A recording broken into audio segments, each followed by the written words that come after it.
Remnants of Russian drones have been found in several villages across Poland, a chilling reminder of how tensions escalated in Europe on the 10th of September.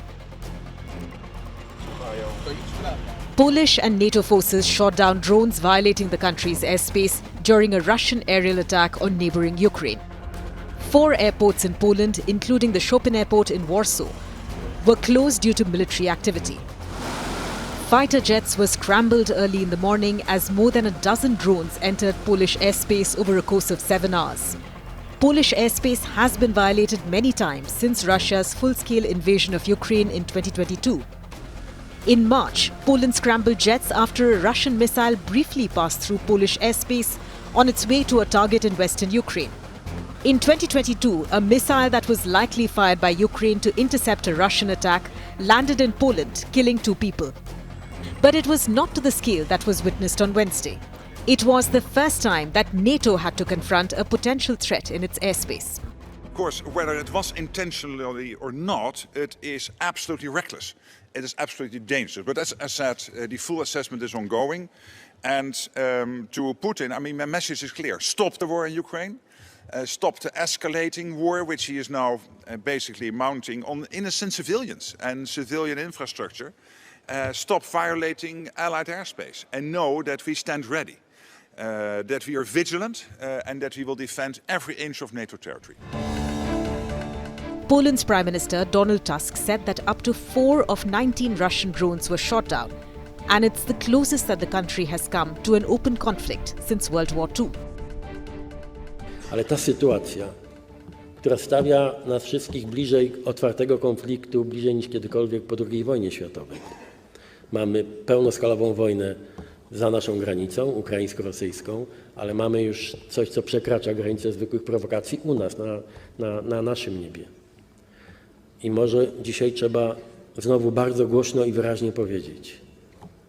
Polska ma dzisiaj wroga politycznego, który nie kryje swoich wrogich zamiarów za wschodnią granicą. There was a wave of condemnation from European leaders and NATO member states. Last night, Russia launched drones into Poland in an unprecedented attack.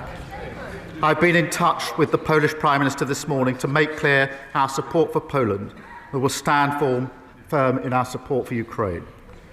With our partners and through our leadership of the coalition willing, we will continue to ramp up the pressure on Putin until there's a just and lasting peace. Ukrainian President Volodymyr Zelensky called it an extremely dangerous precedent for Europe and called on Russia to feel the consequences. It was echoed by EU Chief Ursula von der Leyen. Putin's message is clear, and our response must be clear too. We need more pressure on Russia to come to the negotiation table. We need more sanctions. We are now working on the 19th package in coordination with partners. We're particularly looking at phasing out Russian fossil fuels faster. We're looking at the shadow fleet and at third countries. NATO members like Lithuania, Latvia and Estonia are most nervous about Russian aggression given their close proximity. No one is safe here. No one is safe in the region, no one is safe in Europe and within the alliance.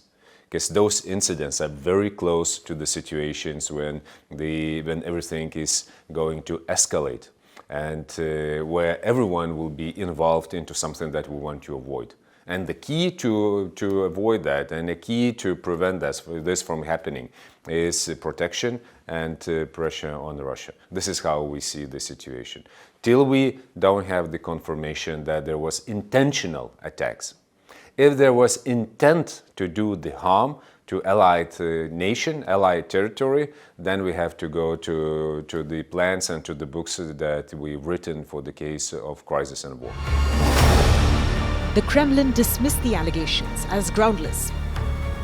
Слушайте, руководство ЕС и НАТО ежедневно обвиняют Россию в провокации.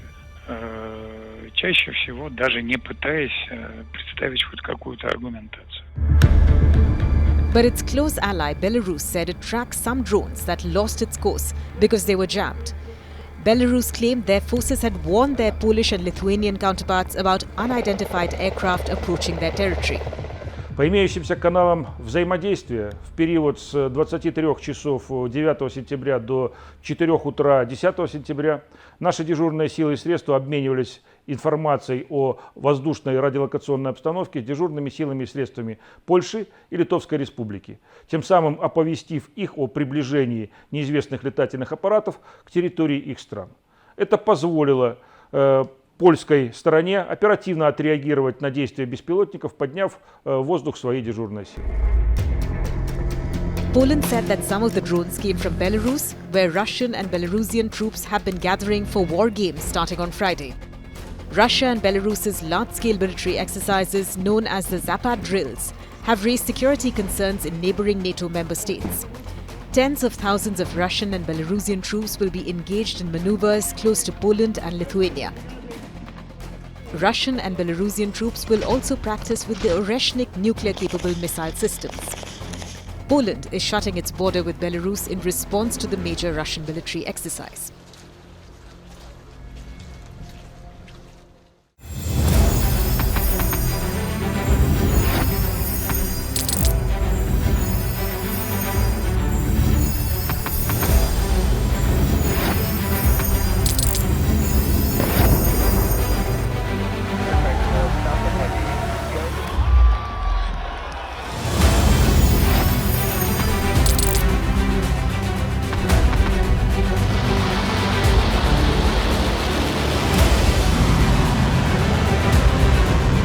Fighting so long and so hard that they don't know what the they're doing.